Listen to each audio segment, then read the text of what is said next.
आज हम बात करेंगे LG डबल डोर रेफ्रिजरेटर में अगर हम लॉकरिंग की सहायता से जो लॉकरिंग टूल होता है उसकी सहायता से अगर हम कंप्रेसर रिप्लेसमेंट या गैस चार्जिंग करना चाहते हैं तो आज हम इस वीडियो में इसके बारे में देखेंगे।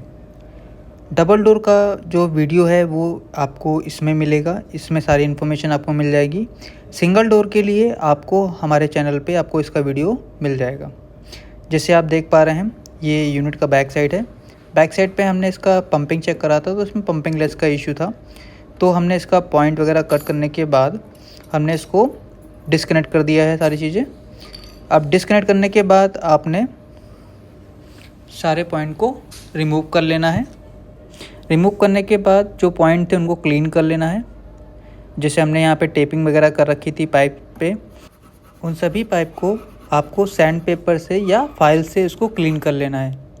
इस पे कोई भी मटेरियल रुका हुआ नहीं होना चाहिए, इसको प्रॉपर क्लीन कर लेना है। और इसको ज़्यादा हार्ड फाइलिंग नहीं करनी है इन पे।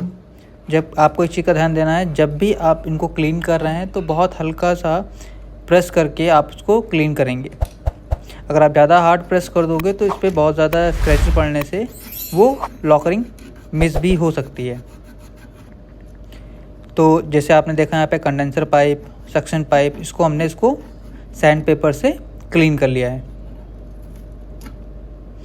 क्लीन करेंगे। क्लीन करने के साथ साथ आपको इसमें जितने भी पॉइंट दिए गए हैं उन सभी पॉइंट को भी आप एक साथ क्लीन कर लें। जैसे यहाँ पे कंडेंसर पाइप हो गया, अब कंडेंसर पॉइंट को भी हम क्लीन कर रहे हैं।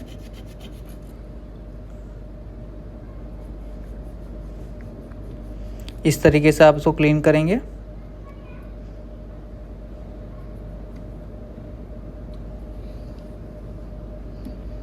उसके बाद आप कैपिलरी को क्लीन करेंगे। सेम वही प्रोसेस जैसे आपने कंडेंसर और सक्शन पाइप में करा है, वही सेम प्रोसेस से आप इसको कैपिलरी को भी क्लीन करेंगे सैंड पेपर से, या फिर आप फाइल का भी यूज़ कर सकते हैं। उसके बाद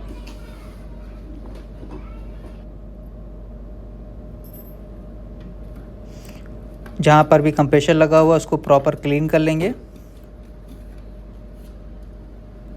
जो डस्ट वगैरह है, जो गंदगी है, उसको वहाँ पे क्लीन करने के बाद नया कंप्रेसर इंस्टॉल करेंगे।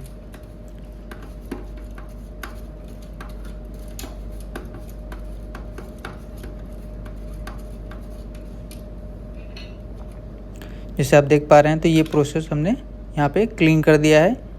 ये कंप्रेसर का बैक साइड का एरिया है जो कंप्रेसर बेस एरिया कहलाता है, इसको हमने क्लीन कर लिया। उसके बाद हमने ये नया कंप्रेसर लाए हुए हैं, इस नए कंप्रेसर को हम इसमें लगाएंगे। इसको ओपन कर लिया आपने।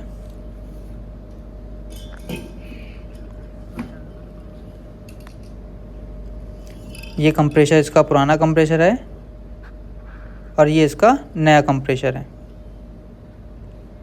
आप देख पा रहे हैं यहाँ पे BMK 070 NAMB, सेम वही कंप्रेसर आपका इसमें भी लगेगा, BMK 070 NAMB। फिर इसके सारे रबड़ पॉइंट को निकाल लेंगे।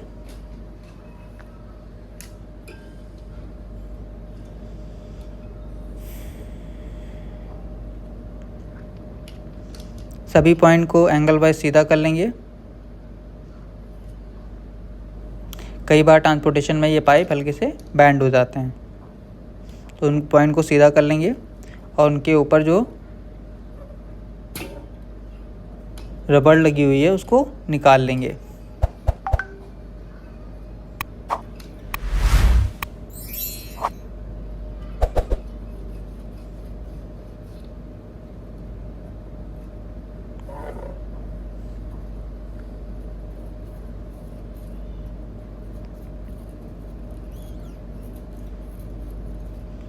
सेम वही चीज़ जो आपने निकालने के बाद कंप्रेसर के जो पॉइंट्स होते हैं, सक्शन, डिस्चार्ज, चार्जिंग पॉइंट, उनको भी हम सैंड पेपर या फाइल से प्रॉपर क्लीन कर लेंगे। ट्राई ये करिए कि इसको बाहर ही कर लीजिए कि ईज़िली वो अंदर फिट हो सके। अगर आप लगा दोगे थोड़ा सा आपको स्पेस का इशू आ जाता है, इसीलिए आप इसको बाहर ही इसको क्लीन कर भी सकते हो।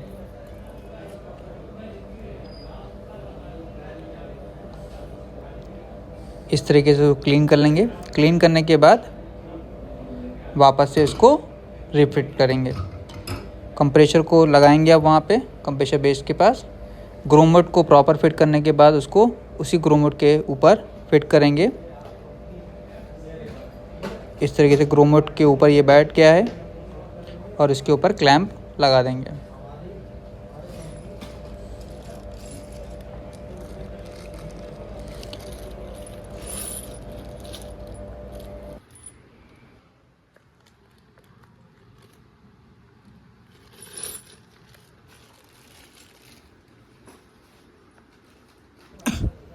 अब हम लॉकरिंग की सहायता से, ये लॉकरिंग्स हैं, ये पॉइंट वाइज लगती हैं। ये पॉइंट वाइज कंडेंसर में अलग लगेगा, डिस्चार्ज में अलग लगेगा, चार्जिंग पॉइंट पे अलग होगा, पिन वॉल पे अलग होगा, ड्रायर के इन पॉइंट पे अलग होगा, ड्रायर के आउट पॉइंट पे अलग अलग होगा। इस तरीके से इसके सभी के पार्ट कोड्स होते हैं। ये उसका पिन वॉल्व हो गया और ये इसका ड्रायर हो गया। इनको हम अब लॉकरिंग की सहायता से, लॉकरिंग टूल की सहायता से उसको लगाएंगे।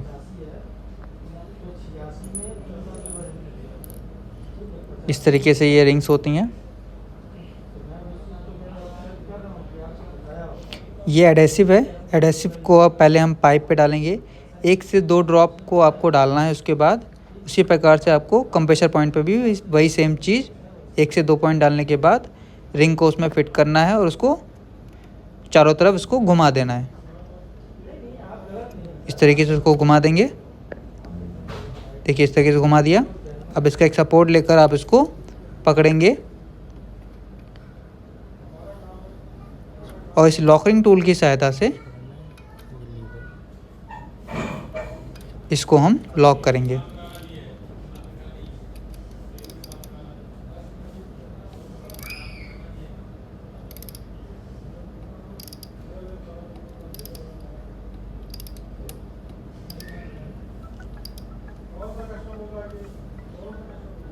अब देखिए यहाँ पर ये लॉकरिंग टूल हमने लॉक कर दिया इसको। लॉकरिंग लॉक होने के बाद ये कंडीशन है अब इसकी, यह जॉइंट अब हो गया। जॉइंट होने के बाद आपको 10 मिनट का वेट करना है, क्योंकि जो एडेसिव डाला है उसको सूखने में 10 मिनट का समय लगता है। उसके बाद आपको क्या करना है, दूसरे पॉइंट जो आपका चार्जिंग पॉइंट है उस पॉइंट पे भी आप एडेसिव यूज़ करेंगे। इस तरीके से एडेसिव उसमें लगाया हमने। उसी तरीके से हम उसके पिन वॉल पे भी हम एडेसिव लगाएंगे और उसको भी हम लॉकरिंग से लॉक करेंगे। कई बार ऐसा होता है अगर ब्रेजिंग करते हो या फिर आप टॉर्च का यूज़ करते हो जिससे वो यूनिट के आसपास का एरिया जल जाता है, वायर जल जाता है, कैबिनेट जल जाती है, बॉडी जलने का रिस्क रहता है। इससे आप इसको सेव कर सकते हो। अब देखिए यहाँ पे लॉकरिंग एंगल वाइज है तो आपने इसको एंगल को सेट करके इजीली आप लॉकरिंग को लॉक कर सकते हो। अब देखिए यहाँ पे कोई बर्न का कोई इशू नहीं, ना डैमेज होने का कोई इशू, इजीली ये लॉकरिंग लग जाती है।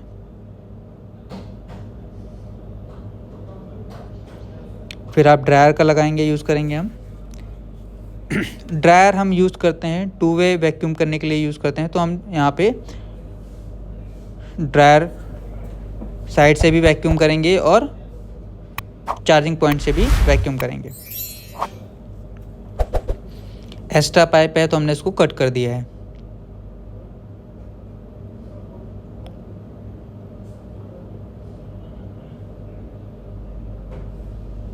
इसको भी फाइल से क्लीन कर लेंगे या सैंड पेपर से क्लीन कर लेंगे।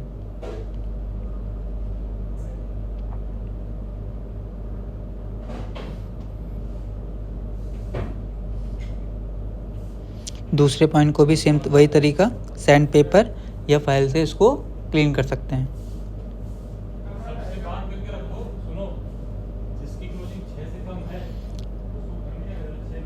कंडेंसर के आउट पॉइंट पे एडेसिव यूज़ करेंगे हम, उसी प्रकार से ड्रायर के इन पॉइंट पे। इसमें भी लॉकरिंग इसमें लॉक करेंगे। रिंग को उसमें फंसाकर उसको चारों तरफ घुमा देंगे। आपको बस ये चीज़ का ध्यान देना है, जब भी आप लॉकरिंग टूल का यूज़ कर रहे हैं तो रिंग और जो पाइप जॉइन कर रहे हैं वो पाइप सीधा होना चाहिए।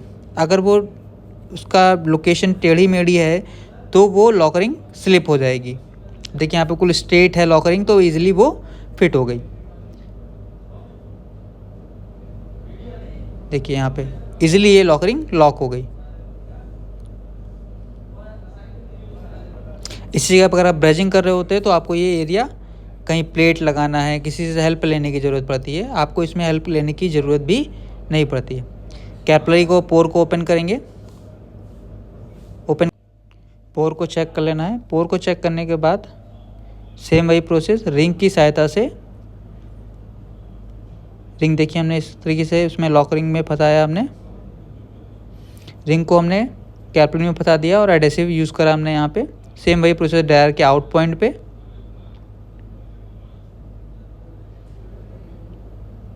इसी तरीके से हमने इस रिंग को भी उसी में फंसा दिया और इसको चारों तरफ घुमा दिया और फिर हमने लॉकरिंग टूल की सहायता से इसको लॉक कर दिया। फिर इसको इजीली वहाँ से निकालेंगे। अब देखो यहाँ पे ये प्रॉपर लॉक हो गया। आपको बस एक चीज़ ध्यान देना है, जब भी आप लॉकरिंग्स कर रहे हैं तो हर लॉकरिंग पे आपको जो एडिसिव यूज़ होता है उसको 10 मिनट का सूखने का समय लगता है। तो जब भी आप लॉकरिंग कर रहे हैं तो आपको थोड़ा सा समय उसके लिए देना पड़ेगा कि जो एडेसिव है वो सूख जाए, मतलब जो लिक्विड डाला है चिपकने के लिए, जो चिपकेगा पाइप में, वो सूख जाए। अब देखिए यहाँ पे कितनी फिनिशिंग है, ना कोई चीज़ जलने का रिस्क, ना डैमेज होने का रिस्क, ना वायर का, ना पाइप का, ना कोई बाउल बर्न होने का रिस्क। कई बार ऐसा होता है कि वायर जल जाते हैं, बॉडी जल जाती है। इसके साथ साथ आपको ये भी ध्यान देना है, जो पाइप होने चाहिए वो सीधे होने चाहिए। अगर वो सीधे नहीं होंगे तो वो लॉकरिंग वहाँ पे नहीं लगेगी। जैसे आप देख पा रहे हैं इस पॉइंट पे जो आपका सक्शन पॉइंट है आपका, यहाँ पे सक्शन पॉइंट पे लॉकरिंग नहीं लग पा रही थी, जिसकी वजह से हमने देखिए यहाँ पे ब्रेजिंग करी है। ब्रेजिंग तभी करनी पड़ेगी जब वो पाइप स्ट्रेट नहीं होगा या उस पाइप पे बहुत ज़्यादा साइज़ ओवर साइज़ हो जाएगा माल की वजह से। जो हम कॉपर रॉड का यूज़ करते हैं, कई बार उस पर जो माल होता है वो एक्स्ट्रा गिर जाता है या फिर वो चिपक जाता है और वो साफ़ नहीं हो पा रहा होता है, तो इस वजह से हम वहाँ पे ब्रेजिंग कर रहे होते हैं। जैसे आप देखो यहाँ पे हमने ब्रेजिंग भी इसकी कंप्लीट कर दी है। ब्रेजिंग करने के बाद ये देखिए अब इस तरीके से ये प्रॉपर फिट हो चुका है। फिट होने के बाद अब इसमें जो कंप्रेसर का जैक होता है UVW टर्मिनल्स वाला, उस जैक को प्रॉपर फिट करेंगे और उसको कवर करेंगे PTC कवर के साथ। तो पहले आप अर्थिंग वायर को स्क्रूज लगाएंगे उसमें कंप्रेसर के ग्राउंड वायर पे। ग्राउंड वायर को हमने कंप्रेसर के ग्राउंड पॉइंट पर हमने फिट कर दिया उसको। इस तरीके से ग्राउंड वायर को फिट करेंगे।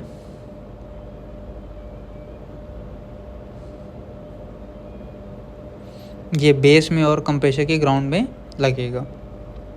इसके बाद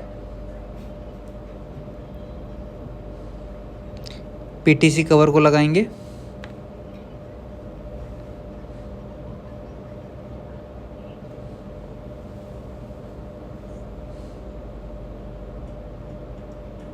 और उसमें भी स्क्रू टाइट कर देंगे।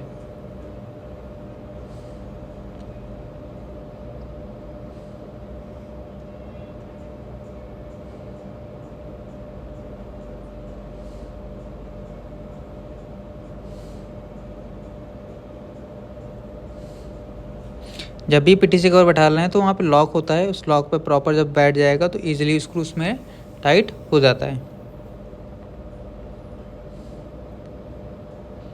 इसके बाद ड्रायर को प्रॉपर फिटिंग करेंगे उसकी लोकेशन पे। इस तरीके से क्लैंप लगाकर उसको हैंग कर देंगे।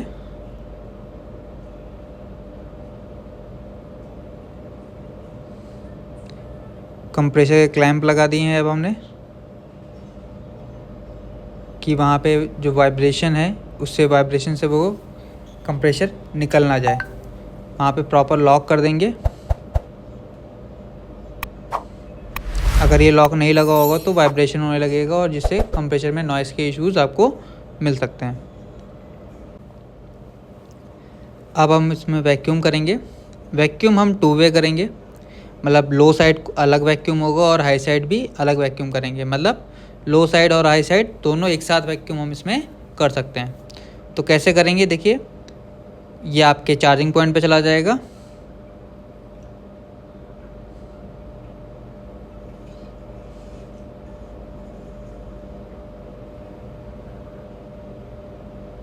इस तरीके से हम चार्जिंग पॉइंट पे ये चार्जिंग लाइन को फिट करेंगे।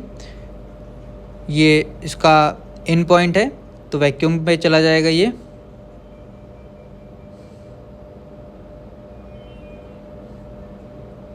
और ये मैनीफोल्ड गेज का तीसरा पॉइंट जो आपके ड्रायर पे चला जाएगा, जो लो साइड वैक्यूम करेगा।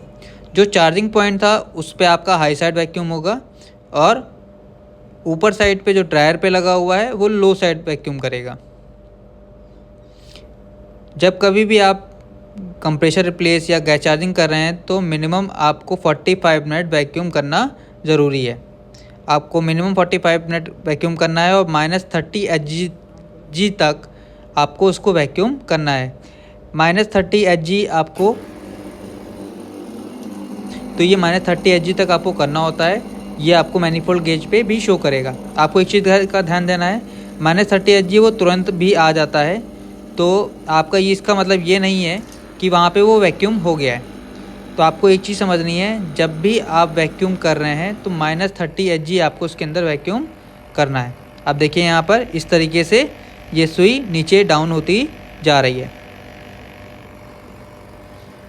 आपको मिनिमम 45 मिनट, मिनिमम कम से कम आपको 45 मिनट तक वैक्यूम करना ज़रूरी है। लो साइड और हाई साइड दोनों ही वैक्यूम आपको करोगे तो आपको यूनिट में प्रॉब्लम्स कम मिलेंगी, कूलिंग से जो परफॉर्मेंस मिलती है वो भी आपको अच्छी मिलेगी।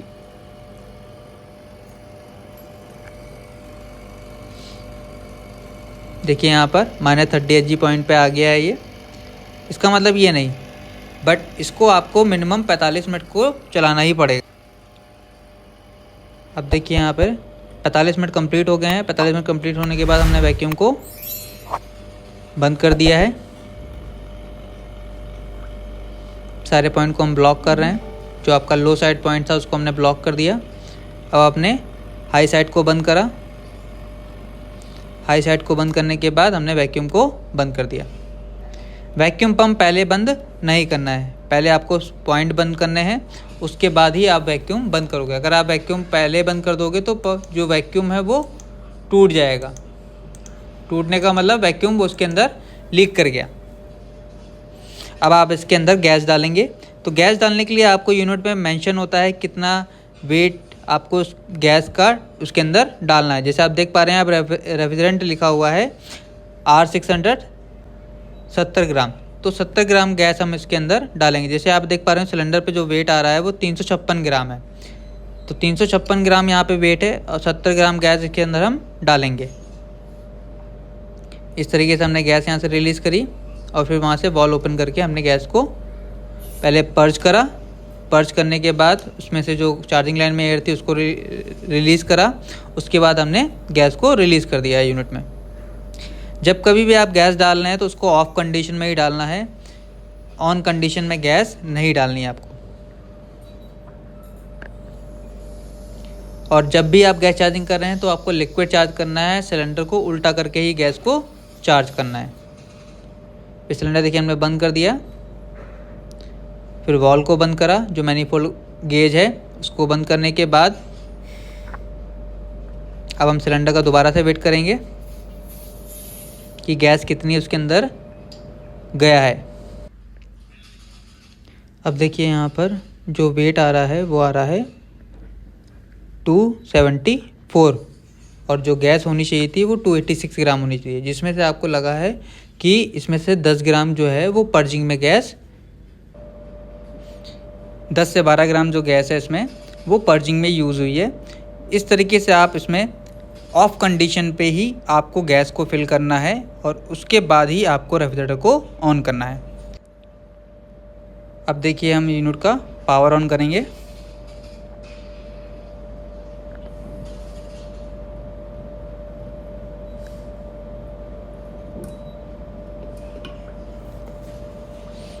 पावर ऑन करने के बाद आप देखोगे तो यहाँ पर ये चीज़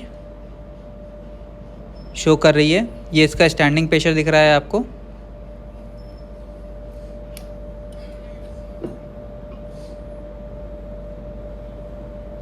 standing pressure depend on temperature होता है, तो ये आपको वेरी करता हुआ मिल सकता है।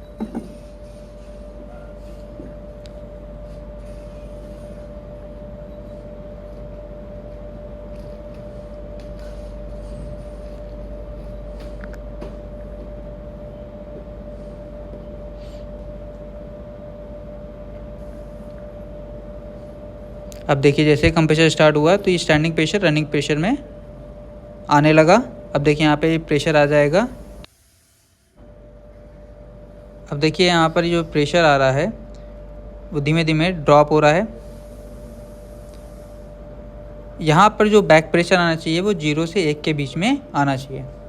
ये भी आपको वेरी करता हुआ मिल सकता है, मतलब डिपेंड ऑन टेम्परेचर ये थोड़ी थोड़ी चेंजेस आपको मिल सकते हैं। ये देखिए 0 पे आ गया, ये है इसका बैक प्रेशर। इस तरीके से हमने यहाँ पर कंप्रेसर रिप्लेस करा और इसमें गैस चार्जिंग करी। उसके बाद ये रेफ्रिजरेटर हमारा सही से वर्क करने लगा है। इस तरीके से डबल डोर रेफ्रिजरेटर में आप लॉकरिंग की सहायता से, लॉकरिंग टूल की सहायता से आप इसमें कंप्रेसर रिप्लेसमेंट या गैस चार्जिंग इसमें आप कर सकते हैं, जिसमें आपको ब्रेजिंग की ज़रूरत नहीं पड़ती है। कई जगह पर आपको ब्रेजिंग भी करनी पड़ सकती है, जहाँ पर पाइप का इशू हो सकता है, पाइप फिटिंग प्रॉपर नहीं है, पाइप ओवर साइज है, तो वहाँ पर भी आपको ब्रेजिंग की ज़रूरत पड़ सकती है। Thank you.